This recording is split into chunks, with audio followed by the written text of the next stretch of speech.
I'm a little embarrassed to admit it, but after all these years of model railroading, I still don't know how to run 2 or more locomotives in a consist, and maybe some of you don't either. So in today's video, we're gonna figure that out.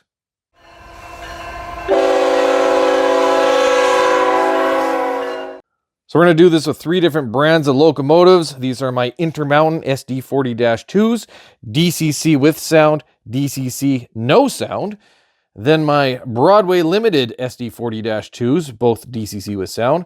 And then finally, the Scaletrains Tier 4 GEVOs, and all of them DCC with sound. And we're going to see if there's any differences between the different brands. I use the Digitrax DCS210 loconet system with a DT500 controller. A quick Google search says the universal way to put these in a consist is to have both locomotives on the track in the same direction, and then on your Digitrax, the lead locomotive, which is 5737, that's going to be assigned to the right joystick, and then the pairing locomotive will be on the left joystick. And then we hit the MU button, and then the plus, and then apparently those are supposed to be assigned. I think maybe we have to push enter 2. I don't know. We'll see. Did that work? No. Oh, maybe it did work.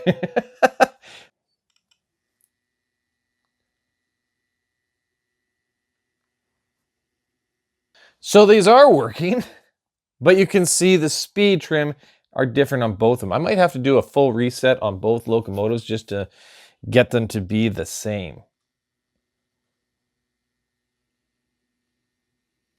Well, I tried to reset these locomotives using CV8, and I don't know what happened, but somehow I effectively locked up the Digitrax system, and it required a reset. You can go check out how I fix that in this video right here. And now that everything is working properly again, I went through the CVs manually for both the locomotives, and at least the ones that are related to putting these in a consist. And I found that everything was the same except for CV124, which is supposed to be for reducing motor hum or something, at least according to the ESU decoders. Anyways, this one was set to 16. This one was set to 20. So I changed this one to 16 to match. And now both the locomotives start at the same time. Fantastic. Apparently the other way that you can put these in a consist is if you set both locomotives to the same CV19 value. Now, locomotive 5737 is my lead locomotive, and its CV19 value is currently set to 0. So we'll set that to 1. We'll push enter. Good, okay. I now have 5771 on the track, and its CV19 is 000, so we'll set that one to 1. There we go. And now both of these locomotives should be in a consist for running at the same direction. Let's find out. All right, we'll see if these run. Nope. Doesn't do anything. Maybe it's because I have it on the left toggle switch. Now on the right, nothing. Doesn't work. I've changed CV19 on both locomotives back to 0, and we can once again use them. So that's good. We'll do MU plus and add that like so, and that should run them both together. There we go. If you want your trailing locomotive to run in reverse like I have here, you're going to go onto your throttle, select the trailing locomotive, in my case 5771. You're going to make sure you set that to reverse direction like that. The arrow is now pointing that way. And then MU plus. And then we can go back to the lead locomotive. We should start it and we should see them move the same direction. Like so. Now you should be able to see that the trailing locomotive, 5771, is slowly starting to catch up to 5737. So their speeds are not matched. Let's fix that. We're going to look at three CVs that control the speed of the locomotive. Our CV2, which is our start voltage, defaults to 002. CV6 is our mid voltage, which defaults to 88. And then CV5 is our max voltage or top speed, and it's set to 255. Of course, this is on a 128 step speed control. It does say all sound locomotives, but that applies to non-sound as well. If you want to lower the top speed of your locomotives, you would change this 255 to say 200 or whatever you want, but then you're going to have to adjust your mid voltage to kind of be somewhere in the middle. It seems smart to me to adjust the speeds with the locomotives in the orientation you plan to run them. So my lead locomotive in forward and my trailing locomotive in reverse. With a locomotive set up really close together so we can get a good gauge on just how much they are different in speed, we'll try it at slow speed of, say, speed setting 5. And you can already see that the lead locomotive 5737 is pulling away. Now in the opposite direction, much closer.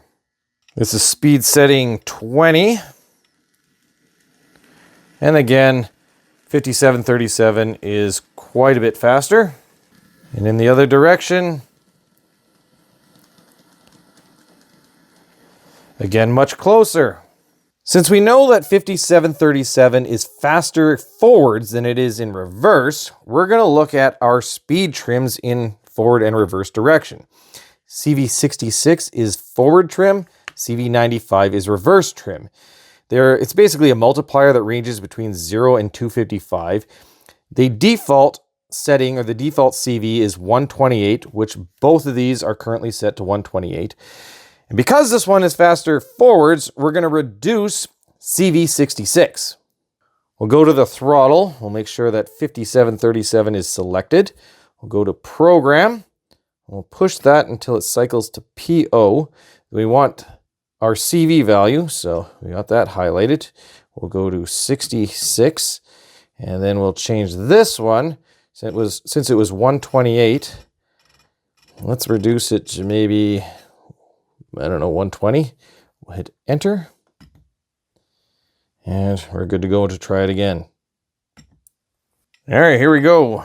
All the way up to 20. Well, that didn't do enough. We're going to have to make more adjustments. So I settled on 111 for CV66 on the lead locomotive, 5737. For CV95, which is the reverse trim, I lowered it down to 126.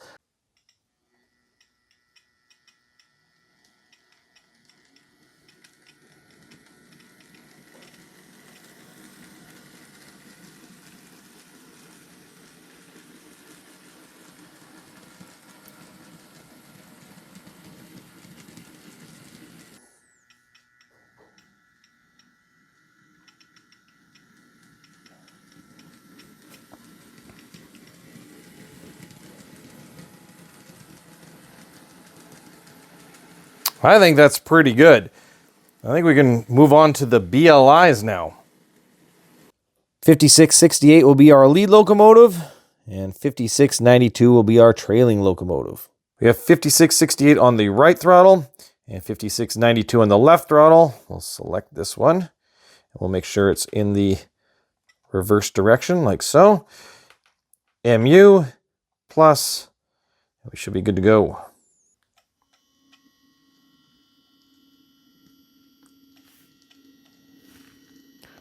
Well, they work.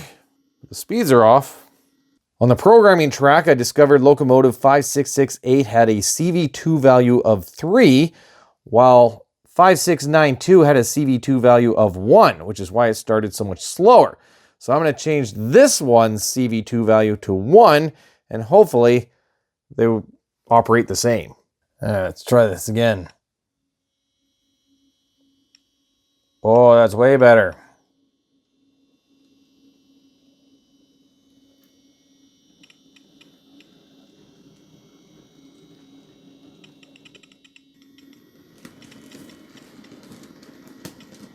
Well, it's a little faster in reverse.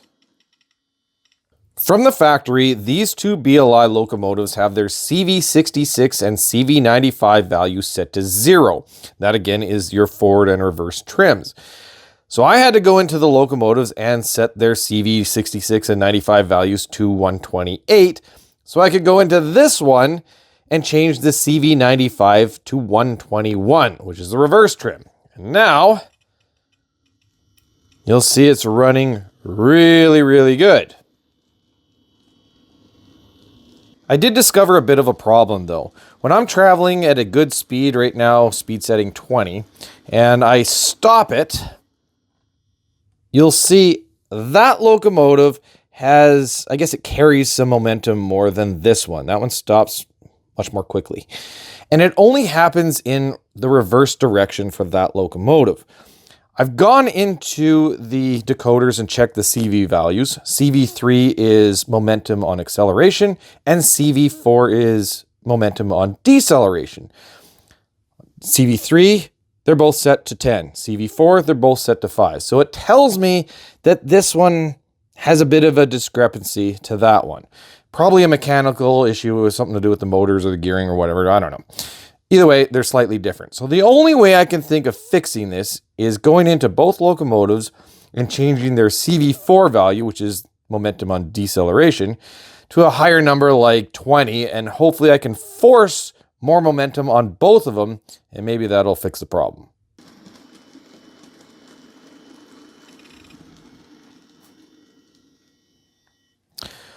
Well, I'll say it's definitely better, but I can't say it's fixed because I've seen this one now do basically the same thing at different times. It's kind of random. So I guess I'm just going to have to do my job as an operator to make sure I don't slam the brakes on when they're going to consist. Not a big deal. One thing I haven't talked about is lights and sounds. The Intermountain locomotives, only one of them had sound, whereas the BLIs, both of them have sound. And what I've discovered is the lights and sounds are controlled independently, with the exception of motion sounds. Let me explain. If you go to our handheld, 5668 is currently selected. That's this one right here. And if I turn on the lights, pushing 0, you can see the rear lights have turned on because it's in the rearward direction, but nothing happened to 5692. I have to go over to this one, select it, and then I can push lights again, and you can see the front lights turn on. Obviously, if I'm running the locomotives in this direction, I don't want this light to be on, so I'd have to go back to this one and turn that off, and away we go. So, like I said, independently. And the same thing applies for sound. So we have 5668 currently selected, push 8, that turns on. Nothing happens with 5692, so I have to go to this one and push 8. And now they're both running. Sounds pretty good because it's quite loud. I like it. But what's nice is obviously I control my motion with the right throttle, 5668. If I move it, both sounds do work correctly. So that's good news.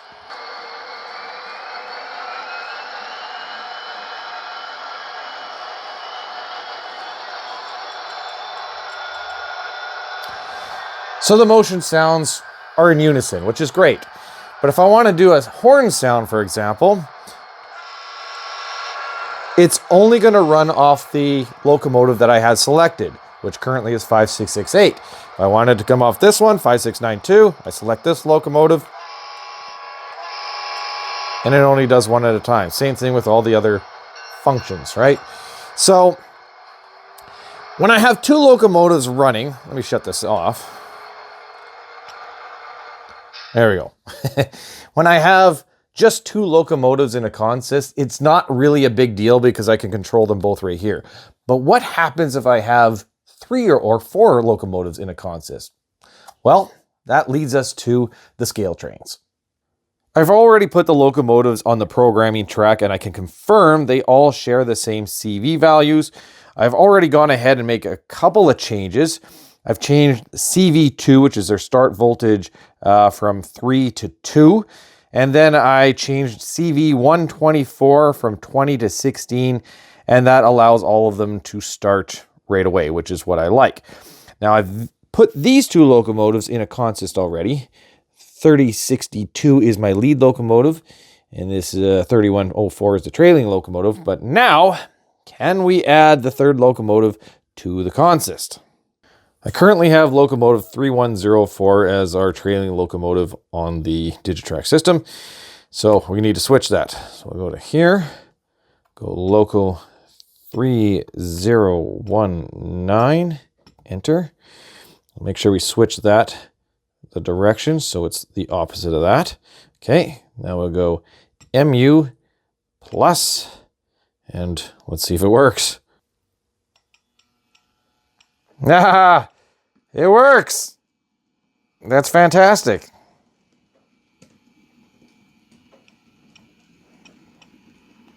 I gotta say, these are running exceptionally well. Gosh, good job, Scaletrains. By far the best running locomotives in a consist out of the ones I've tried so far, and it's not even close. Now that I got all three Scaletrains locomotives running in a consist, and they're running great, in fact, I didn't have to really do anything, they ran great right out of the box, I can now figure out the sound. And what am I going to do? Well, 3104 is the middle train that really doesn't have to do anything with lights or anything, so I've got that one attached to the throttle right here. We're going to turn on the sound. You can hear it starting to kick on. I don't need to do anything with the lights to it, so now I can switch the locomotive to 3019. Now I got that one connected, so we'll turn that one on.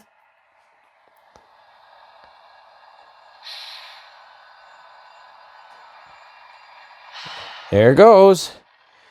And then obviously our lead locomotive, we'll highlight that one, and we'll turn that one on. We'll wait for them all to turn on and get ready to go.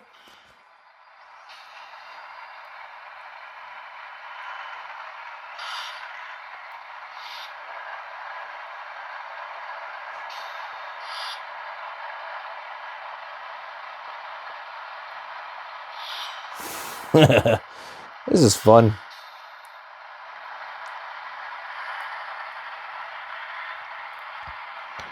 Okay, lights.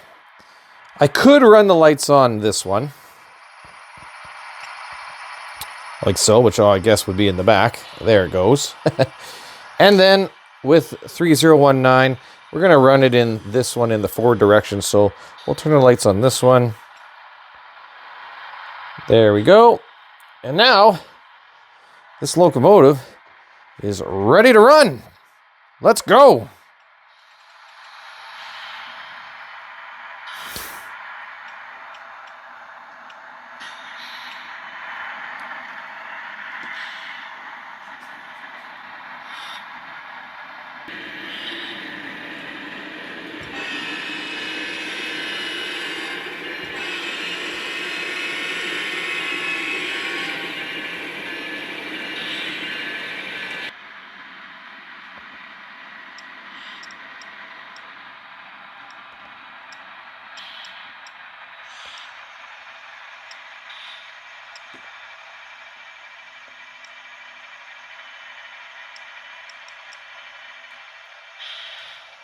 This 3-engine consist is running great. It looks fantastic. I love seeing 3 engines running down on the track, but I did have one last question. Can I run another locomotive off the left throttle button while the other ones are running in a consist? So, well, let's get this one going. There it goes. And then this one right here. Ha! Figured it would work, but I just had to be sure. As expected, we got to figure it out. And aside from a slight glitch, I had a lot of fun doing it, and I learned a lot in the process. Number one, the MU way of setting up a consist, super easy, very convenient, and I imagine it's just as easy on other systems, not just Digitrax. The CV19 way didn't work for me. Now, I was going to revisit it with the Scaletrains because, 3 locomotives. I figured it would be nice to have all three of them work off the same function. And then I thought it would be a bit of a pain to reverse it and have to go through all the CVs to make those changes. And then I was thinking, is it really that big of a deal that I have to have more control over my locomotives on my layout to be forced to actually operate them? I'm going to stick with the MUA. It works for me. I found that Intermountain, Scaletrains, and BLA all work just fine off the MUA as well. Obviously, Scaletrains and Intermountain use ESU decoders, but the BLI uses its Paragon 4, but they all have the same CV functions for at least the ones that relate to consist. And I'll put up an image here to show what changes I made, or where they started and what changes I made in the CV values. The Intermountain, it obviously took the most work to get working correctly. They are both used locomotives, and I mentioned before that one is sound, one is not. But yeah, it took a little bit of fiddling to get those ones working, and they still, I would say, work the worst. Out of all three setups, those are the worst. The BLI took a little bit of adjusting to get them to work, but once I got it, they work beautifully. With the exception of that momentum thing, which I believe is a, I guess, mechanical difference in the locomotives. I don't know. Scaletrains, however, perfect right out of the box. They are fabulous, and they run just absolutely beautiful. Very, very exciting. So yeah, it was really good, a lot of fun. Now I have 3 different setups for consist that I can run on my layout, which is exciting. And in the past, I have done a video on how much each of these locomotives can pull on their own. And now I need to figure out how much they can pull in a consist. And you need to find that out too. So make sure you subscribe, hit the like button, and as always, thanks for watching.